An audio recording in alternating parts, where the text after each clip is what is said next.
I read 12 books in the month of March, so I'm gonna do a little wrap up and share with you guys all the books that I read, that I love, that I hated, and there's a couple in here that I know are gonna be, I don't know, a little controversial because they're really popular and people love them and I don't, but there's also some that I feel like I love that maybe other people didn't love, so this is a really good wrap up. 12 books is a good month, so let's get into it. The first book that I read in the month was Hopeless by Colleen Hoover, and this was a book that I actually read in like 2013. It was the first Colleen Hoover book that I ever read, and I was obsessed with it. So I wanted to see if I was still just as in love with this book as I remembered, and I definitely was. I gave this book 4 stars, and it literally was so gripping to me. And you guys know I'm like a really, I don't know, I rate books really harshly, and so for me I feel like most books are usually like an average, like a 3, and so anything that's like above like average is obviously great for me. And I do think that I would have maybe been a little bit more obsessed with this book if I had read this before Losing Hope, which I read I think in February. So I kind of knew like the twist at the end, but if I had read it like initially without knowing what the twist was, I feel like it would have been a lot higher rated. I really love this book. Her writing is so easy to read, and I feel like if you're someone who wants to get into a really sweet romance but also has like some tougher topics, this is a really good one. I can't even really explain what this is really about because I don't want to give anything away, but there's lots of secrets. There is a like romantic interest in it, and it is just like so, it's so beautiful. It was one of my first Colleen Hoover books, or the first Colleen Hoover book I ever read, and I fell in love with it. Next book I read was He Said, She Said by Kwame Alexander. This book I really liked that it focused a lot on activism, but I feel like there were some themes in it that just didn't really stick with me. And I rated this 2 stars. The 2 characters in this are pretty much fighting for their teachers to get their jobs back, and the guy who's like fighting to like help the girl like help get the teachers jobs back, he's doing it really because he's like interested in her and he wants her to like be interested in him too. And that was all like cute, but I feel like this book is definitely dated. They talked about like Facebook and stuff in it, so I knew it was, but I feel like the lines of consent were more blurred than they ever should be. And the main character, he like kissed the girl twice in this, and she was like, oh, I like wasn't expecting him to kiss me, like I didn't want him to kiss me, like I wish that like I knew he was gonna kiss me. And it's like, girl, he literally kissed you without like your permission or even knowing that like you were interested in kissing him. Like he stole a kiss, like that's not cute. And that happened like twice in the book. And she ends up being like kind of interested in him. I don't know, that really like just turned me off with the book. So I rated this 2 stars, but I did love how it focused on activism and how really you can like bring a school together to like save the teachers, and there was like a greater plot than just the romance, but that just really did it for me, I think. I cannot stop thinking about this series, like literally cannot stop thinking about it. And I read The Fine Print, which is by Lauren Asher, and I definitely will be reading more books from Lauren Asher because I rated this 4 stars, and this was just such a good book. I feel like a lot of TikTok books can get like super overhyped, and a lot of the time I'm just like, I don't know if I want to get it. Is it worth it? This book was so worth it. It was such an easy read. I literally just freaking gobble it up. It's about there's 3 brothers, and they've all been given these tasks by their grandfather to complete to get like their portion of the will. And this one is about Rowan, who is one of the brothers, and his task is to pretty much like help Dreamland, which is like our version of Disneyland, and help it be like more successful. And he just is like very grumpy, and he meets Zara, who, one thing that I loved is that all the main characters in this entire series, all of the women are like women of color, which is very rare, I feel like. And I honestly didn't know how I would feel about like women of color being written by a white author. I think she is, I'm pretty sure if I remember, could be wrong. But I think she is. I feel like I remember seeing her picture, but yeah, I loved it, literally loved it. I feel like the representation was great. I feel like it's so good to see characters that are like me or look like me or have just different ethnicities and cultures, and I think it's really important, especially in a series that literally blew up on TikTok. So read this. It is so, so good. You'll just gobble it up. It's so fast, and it's just such a fun book. Little Do We Know by Tamara Ireland Stone was the next book that I read, and it is a coming of age story. I didn't really have high hopes for this one. I found this one, I think, like in a, like, I don't know, like a library sale or something years ago, and I never read it. But you guys know one thing that I really want to do this year is read more books that like people haven't talked about. So I picked this one up and I really enjoyed it. It was a book that had topics I wasn't really expecting. It talked a lot about finding yourself, finding who you are, like what you believe in, and coming of age, which I feel like can sometimes be like a little too juvenile, but this definitely was not. I feel like the topics that they talked about in this story are topics that even adults still continue to like wrestle with, and I just really enjoyed it. I thought it was really good, and I also think that it's really important to read books that everyone isn't just hyping up, because there's so many good books out there, and I never would have found this one if I just stuck to like what is popular. I rated this one 3.5 stars, and it's something that I feel like would be great for, I don't know, just if you're wanting to read books that have like a deeper meaning and will make you think but aren't like too heavy, this is a good one for that. The Neighbor Favor by Christina Forrest was a new release that I have just been so excited about. It just came out this year and I was really excited to read it. I rated this one at 3.5 stars.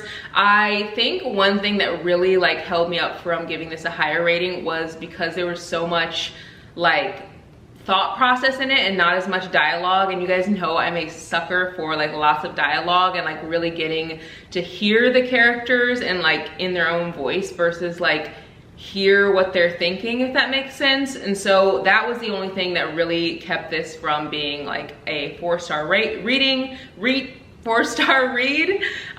What I did really enjoy about this is that the story has really cute dates in it, and it's a really unique story. It's about a woman named Lily who kind of falls in love with this author, but falls in love with him on the internet and has like never met him or anything.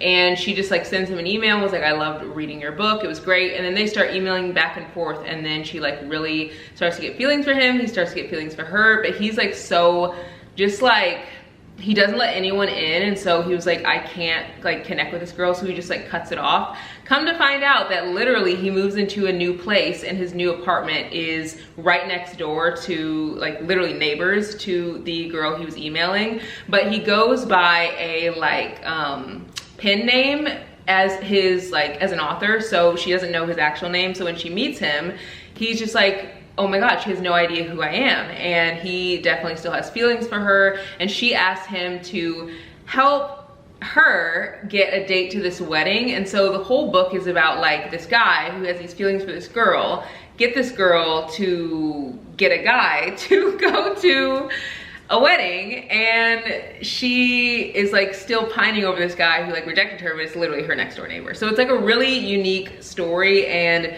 she's in publishing and he's a writer, so it's like a very bookish type book, which I absolutely loved. So definitely don't knock this off your list, like definitely add it to your list, because I know some people really enjoy books where you get like more of their thought process than like the dialogue, and I really enjoyed this book. I just think that that was the only thing that fell short for me, but I still remember this and think about this often. It was really cute. The Best of Us by Sarah Pekkanen hit some topics that I feel like were good if you want to really learn about like friendship, and you want to kind of like think about why friendship is important, because I wasn't really expecting that in this book. I didn't really expect it to have like deeper meaning or like really come away with anything from this book. It's about a group of college friends who pretty much get stranded on an island, and you like learn all these secrets about them.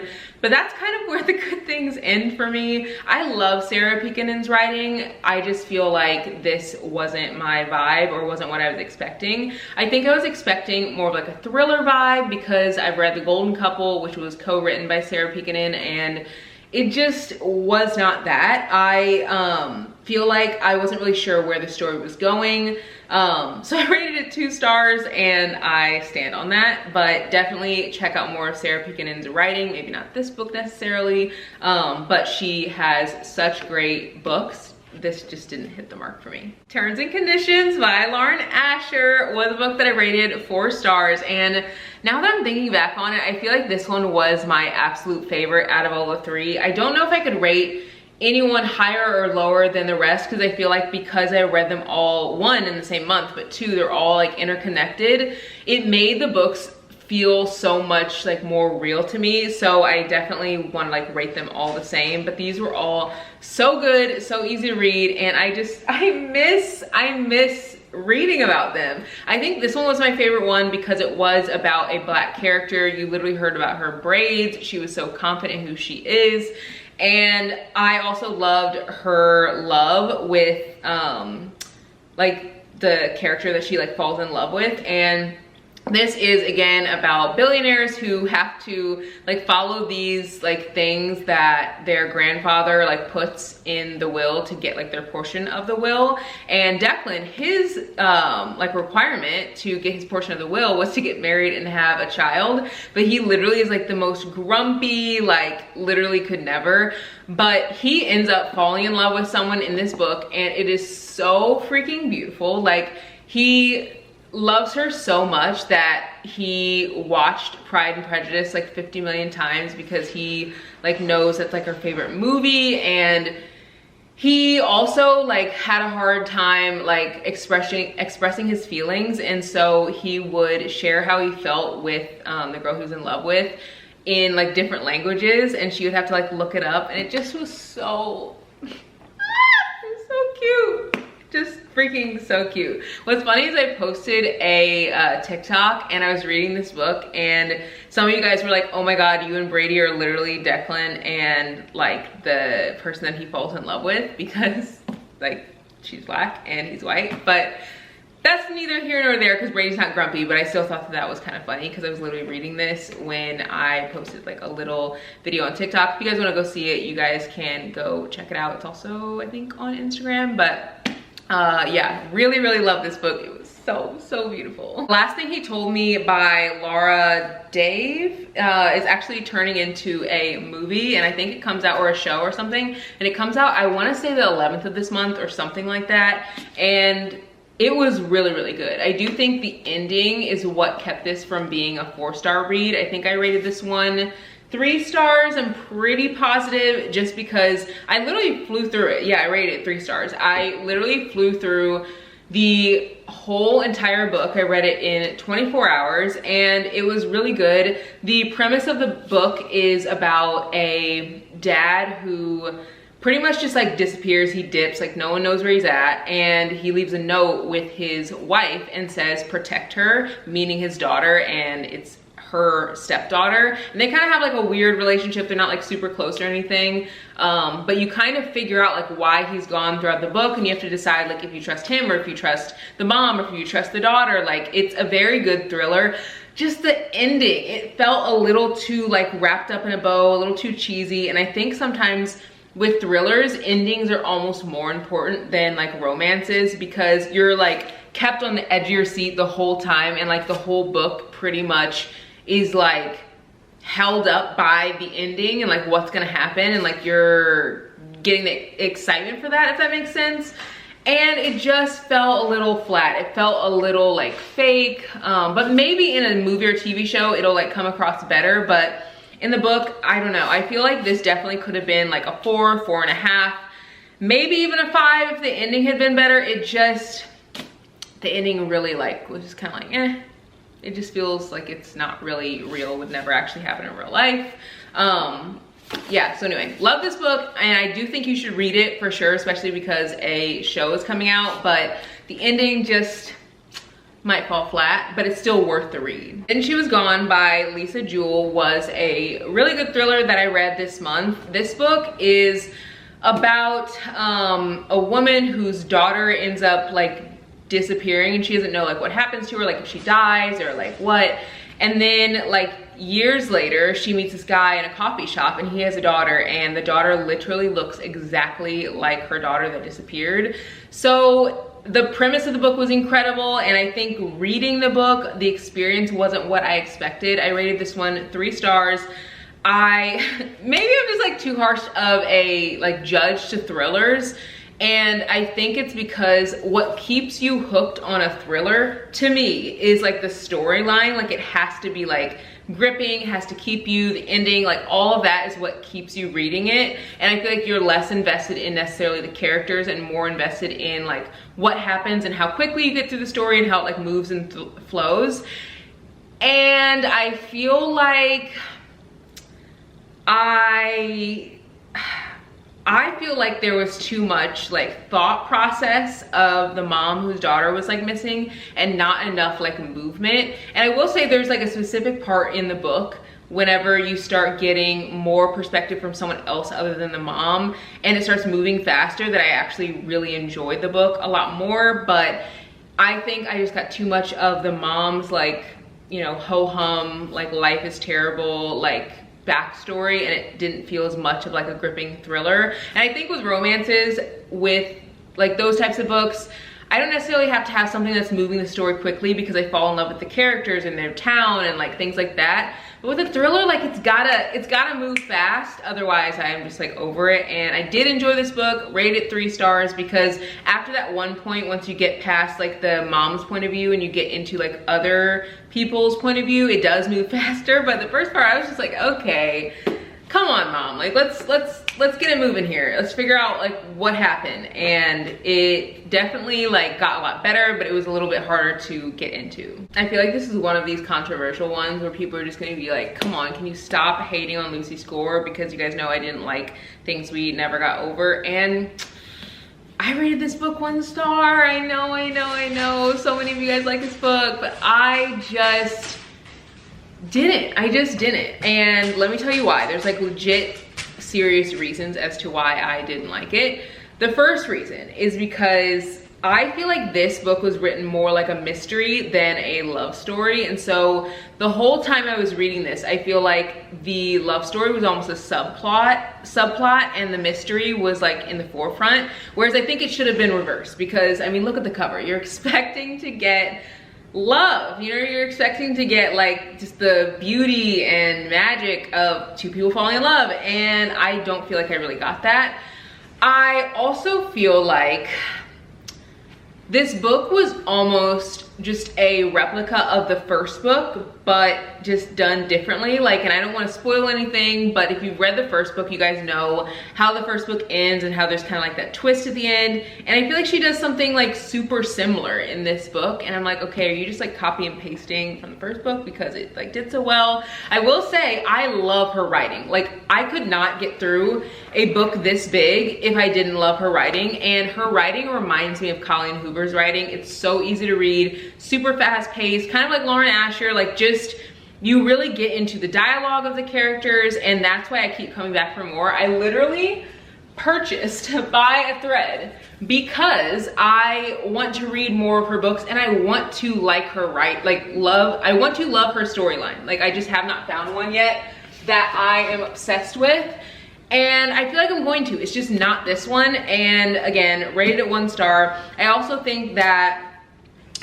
it was, you could definitely tell that Lauren Asher has writing that's like very fast paced and gripping because of dialogue. And I think Lucy Score and Colleen Hoover also have kind of like the same style of writing, which makes it like, I don't know, very gripping. But one thing that those two authors do that this author I think does not do is I feel like this author was really trying hard to make it known that like police officers are good, like there are good ones, and you know, they're trying to like fix up and make things better in the system and like things like that in this book. And to me, I'm like, okay, where are we going with this? Like, is this gonna be romance? Is it gonna be a mystery? Or are we gonna be talking about like, you know, the intricacies of our society? Like, I don't know, it just had like a lot going on, and it wasn't my cup of tea, but I love her writing, and so I'm going to pick up another book of hers, literally have Buy a Thread, and I'm hoping that that one's gonna be the kicker for me. she does have a lot of spice in her books, and this was less spice, so I did enjoy that because the first book had a little too much spice for me. So we'll see if I enjoy By a Thread. I'm really hoping that I do, because I do love her writing. It's so easy to read. One of the last books of the month, along with like one other one that I'm going to share with you guys that I read, was Girl in Pieces.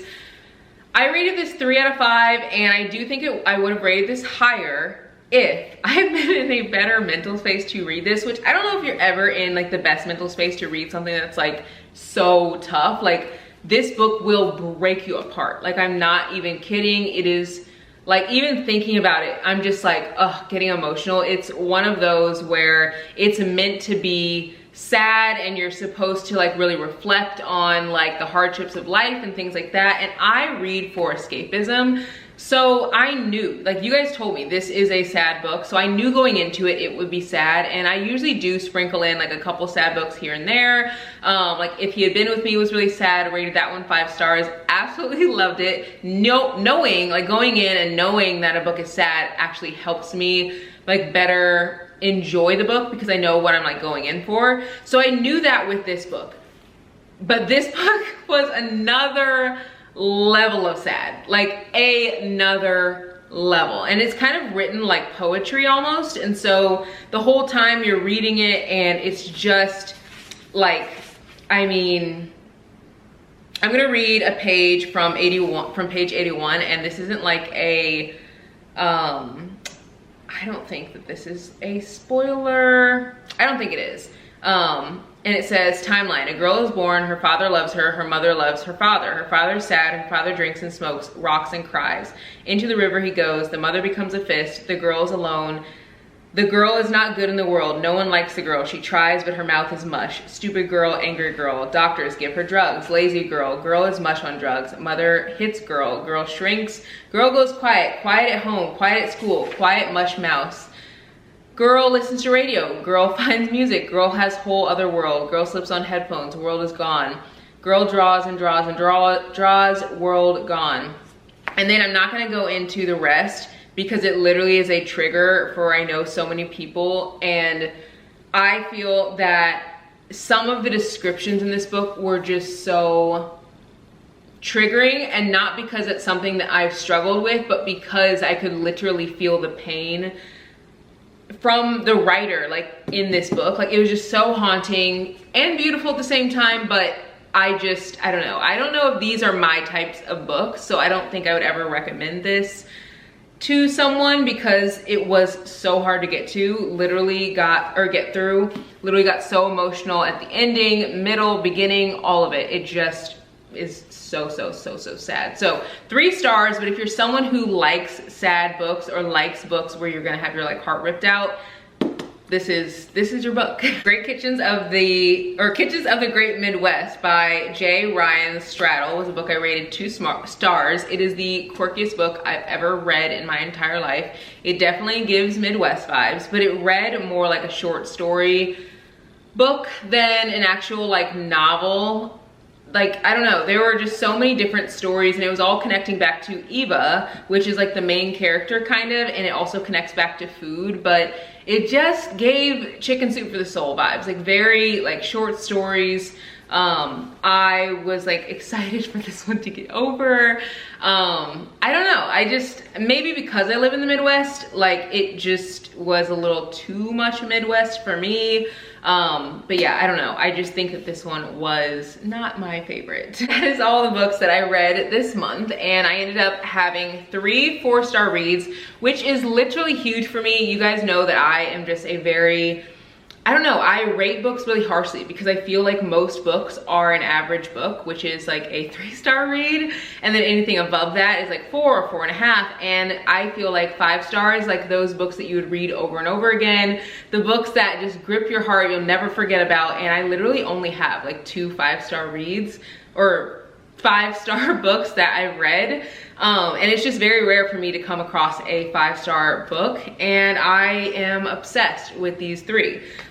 The first one was, First one was Hopeless by Colleen Hoover. That was my first 4-star read of the month. And then The Fine Print by Lauren Asher. And then the last one was Terms and Conditions. So I have a ton more books coming up because I've already been reading so much this month. So you guys will get tons of little wrap-ups, so be sure to subscribe because I upload on Tuesdays, Thursdays, and Saturdays 3 times a week, every single week. And make sure to follow me on Instagram and on TikTok because I share lots of like book chats and all the like book fun daily stuff over there. So yeah, I'll see you guys in the next one. Bye guys.